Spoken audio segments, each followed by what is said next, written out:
Morning everyone. Today we will continue with a point that is related to measures to reduce unemployment and we will understand what are the probable steps that can be undertaken to solve the problem that is related to unemployment.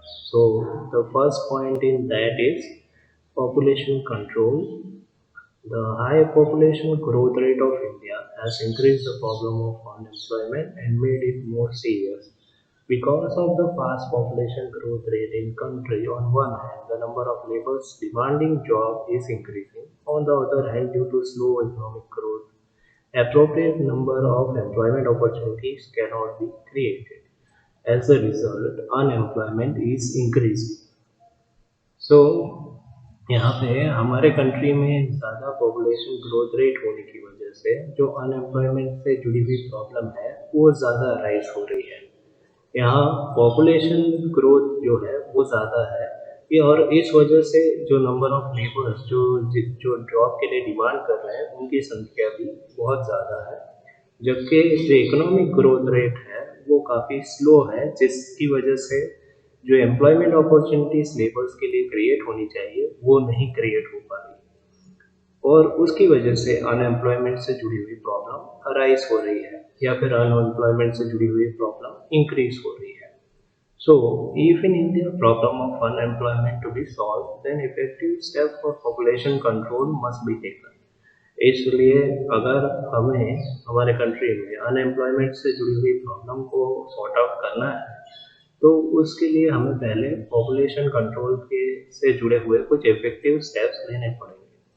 With that, the rate of population growth will come down and high rate of labor supply will also reduce. जिससे कि जो population growth rate है वो नीचे आ जाए और जिससे high rate of labour supply जो है वो भी कुछ हद तक रिड्यूस हो जाए जिससे कि एम्प्लॉयमेंट अपॉर्चुनिटी अप्रोप्रिएट प्रोपोर्शन में क्रिएट की जा सके। The next point I will continue in my next slide.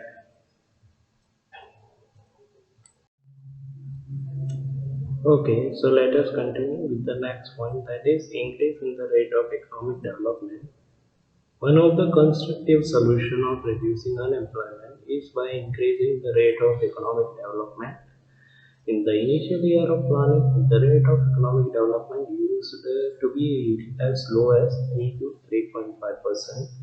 If economic development is continuously increased at higher rate, then employment opportunity can also develop at higher rate and problem of unemployment can be solved. तो एक constructive solution जो unemployment को reduce करने का है वो है increasing the rate of economic development, यानी कि इकोनॉमिक डेवलपमेंट को बढ़ाते हुए हम अनएम्प्लॉयमेंट की प्रॉब्लम को रिड्यूस कर सकते हैं। प्लानिंग के शुरुआती सालों में एम्प्लॉयमेंट इकोनॉमिक डेवलपमेंट जो था वो 3 to 3.5% तक लो था। अगर इकोनॉमिक डेवलपमेंट को कंटिन्यूसली हायर रेट से इंक्रीज किया जाए तो एम्प्लॉयमेंट अपॉर्चुनिटी जो है वो हायर रेट से डेवलप की जा सकती है जिससे कि अनएम्प्लॉयमेंट से जुड़ी हुई जो प्रॉब्लम है उसे सॉल्व हम कर सकते हैं। For that, coordinating various sectors of economy, effort should be made to increase capital investment between public, private and cooperative sector. इसके लिए हमें अलग अलग जो सेक्टर्स जो हैं जो इकोनॉमी के हैं उनके बीच में कोऑर्डिनेशन क्रिएट करना पड़ेगा जिसके लिए हमें जो कैपिटल इन्वेस्टमेंट है वो पब्लिक प्राइवेट और कोऑपरेटिव सेक्टर में बढ़ाना होगा जिससे कि एम्प्लॉयमेंट अपॉर्चुनिटी को अच्छे से क्रिएट किया जा सके। Hello everyone. So let us continue with the next one that is employment oriented planning. In present situation, employment oriented planning is very important. For that, state has encouraged consumer goods and labor intensive industry, small and medium scale industries and business and trade, animal husbandry and dairy development. Because of all these industries require less amount of capital and generate more employment. तो अभी के time period में अभी के situation में employment oriented planning का होना बहुत ज़रूरी है। इस वजह से गवर्नमेंट ने कंज्यूमर गुड्स और लेबर इंटेंसिव इंडस्ट्रीज, स्मॉल और मीडियम स्केल इंडस्ट्री, बिजनेस और ट्रेड, एनिमल हस्बेंड्री और डेयरी डेवलपमेंट को काफ़ी एनकरेज किया है। इन सभी की वजह से इंडस्ट्रीज जो है उनको लेस कैपिटल की रिक्वायरमेंट होती है और वो ज़्यादा बड़े पैमाने पे एम्प्लॉयमेंट जनरेट भी कर पाते हैं। So the industries, because of all this, require less amount of capital and they can generate more employment, which is also helpful in order to reduce the unemployment problem.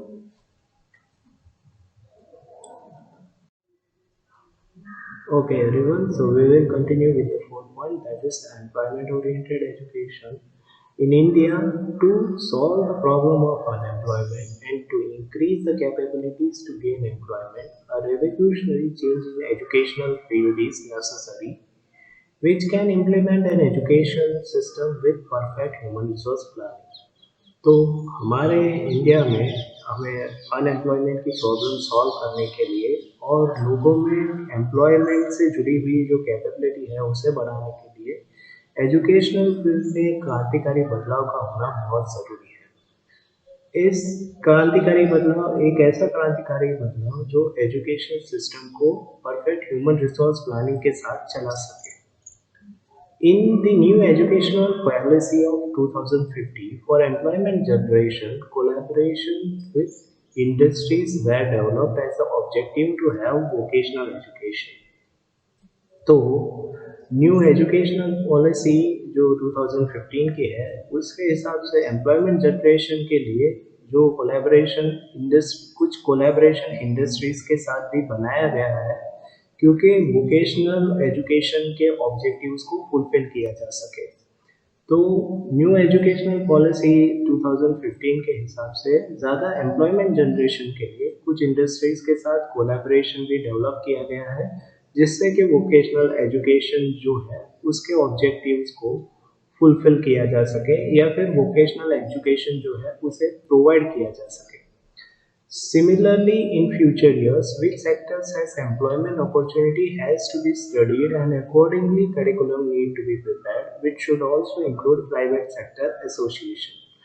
ठीक उसी तरह से आने वाले सालों में जो भी सेक्टर्स में एम्प्लॉयमेंट अपॉर्चुनिटीज है उन सेक्टर्स को स्टडी किया जाएगा और कैरिकुलम भी उसके हिसाब से बनाया जाएगा जिसमें प्राइवेट सेक्टर एसोसिएशन का भी इन्वॉल्वमेंट रहेगा। तो एजुकेशन एम्प्लॉयमेंट अपॉर्चुनिटी को ध्यान में रखते हुए अगर कंडक्ट किया जाए तो उससे भी एम्प्लॉयमेंट को क्रिएट किया जा सकता है। Hello everyone, so let us continue with the fifth point, that is related to development of cottage and small scale industry. Cottage and small sector have capacity to create employment with a low investment. To provide employment to one person, low capital investment is required as compared to big industries. तो दूसरा जो तरीका है unemployment की problem को solve करने का है वो है डेवलपमेंट ऑफ कॉटेज और स्मॉल स्केल इंडस्ट्रीज का। कॉटेज और स्मॉल स्केल इंडस्ट्रीज में ज़्यादा एम्प्लॉयमेंट क्रिएट करने की कैपेसिटी होती है, वो भी लो इन्वेस्टमेंट के साथ। ये जो इंडस्ट्रीज है वो किसी भी व्यक्ति को लो कैपिटल इन्वेस्टमेंट के साथ एम्प्लॉयमेंट प्रोवाइड कर सकती है जो ज़्यादातर बिग इंडस्ट्रीज भी नहीं प्रोवाइड कर पाते। So with the development of these type of industry, problem of unemployment can be solved. With similar capital investment, small industries can create 7.5 times more employment than big industries.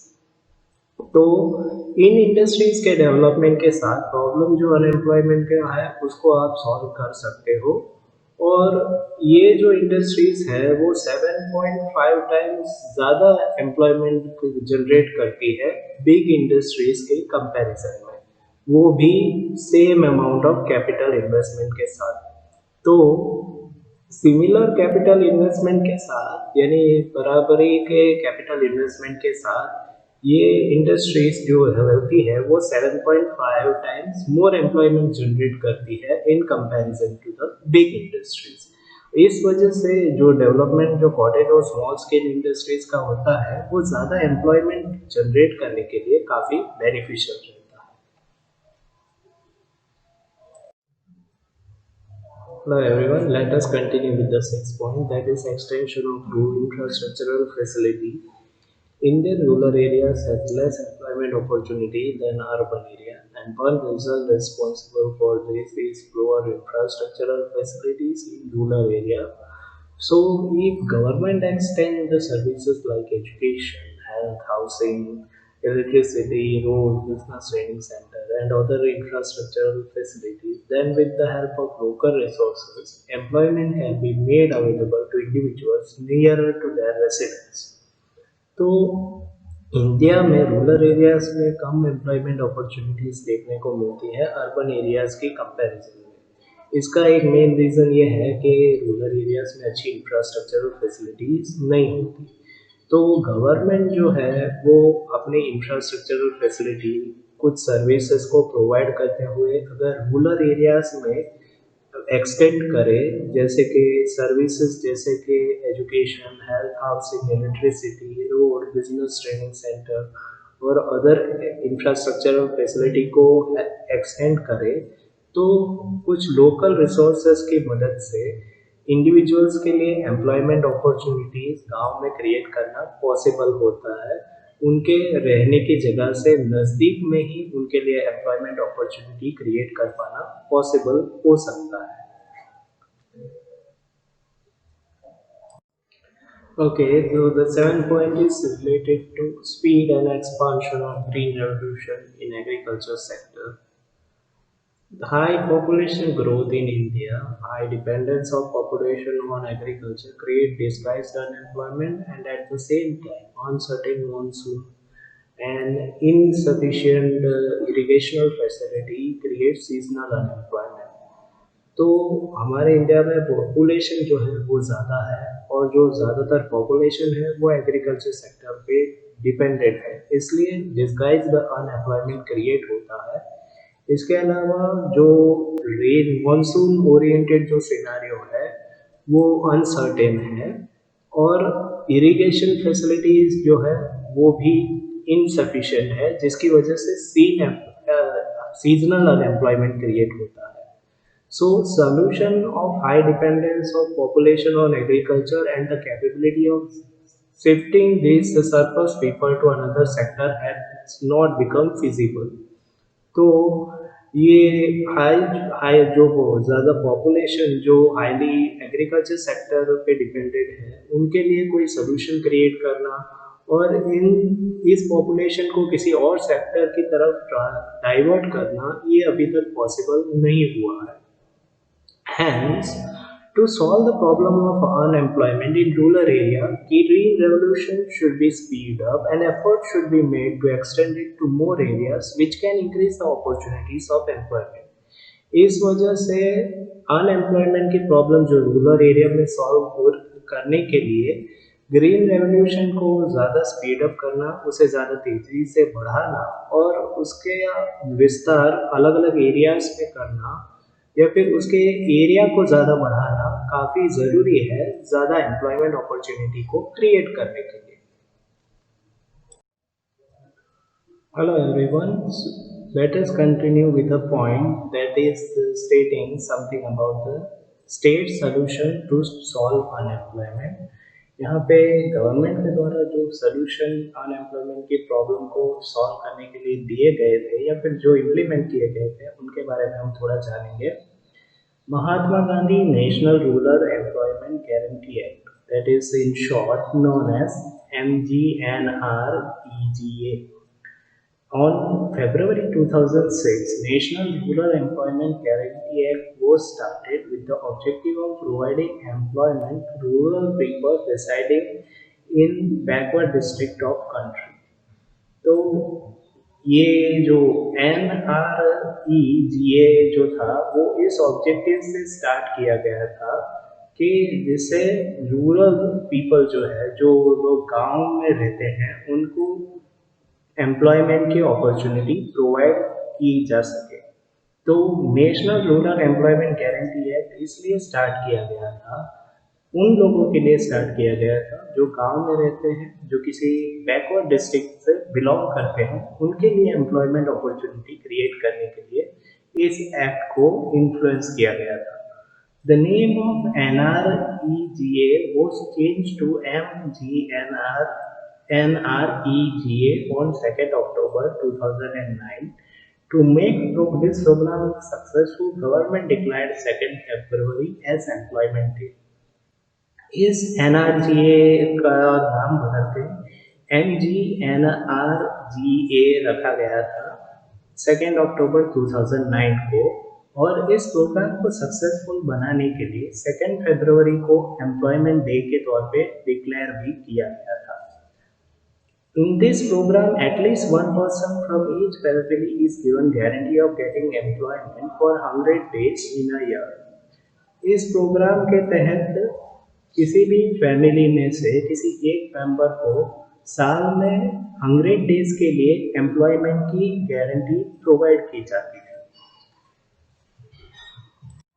Okay, let us continue with the second point, that is Pandit Deendayal Upadhyay Sharmev Jayanti Yojana. This was started on 16th October 2014. Some of the objectives of this scheme were to provide health and security along with good management, skill development and welfare to the laborers of unorganized sector, and to develop conducive environment for industrial development.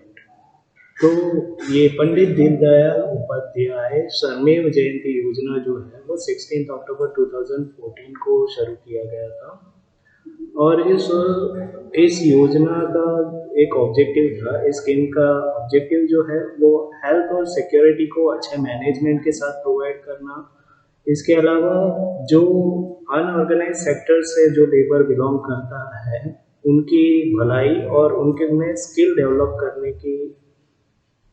Develop करना और industrial development के लिए एक conducive environment create करने के motive से इस scheme को इंट्रोड्यूस किया गया था।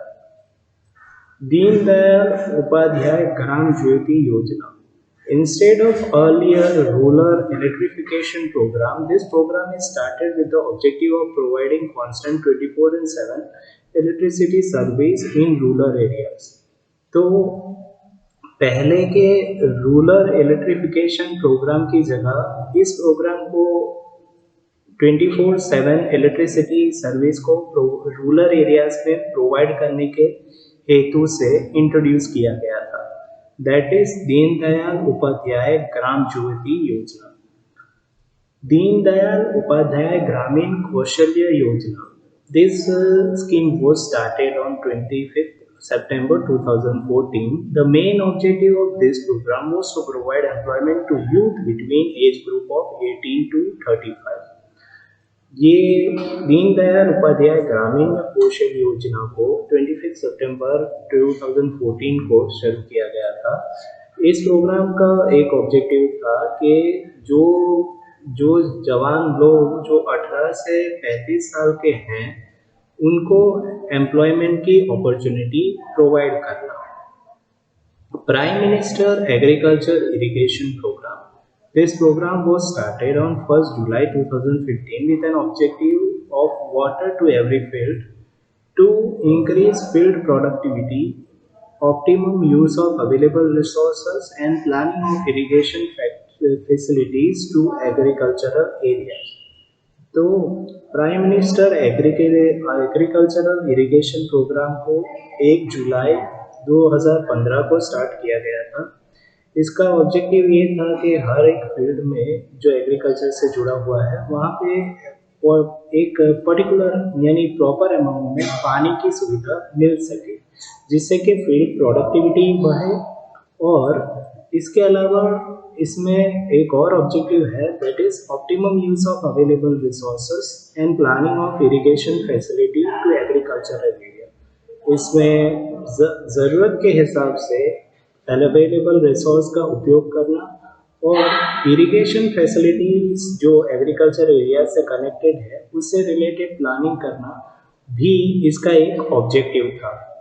सो We have studied about the measures to reduce the unemployment and some of the government plans which are being implemented in order to solve the problem of unemployment today. Thank you.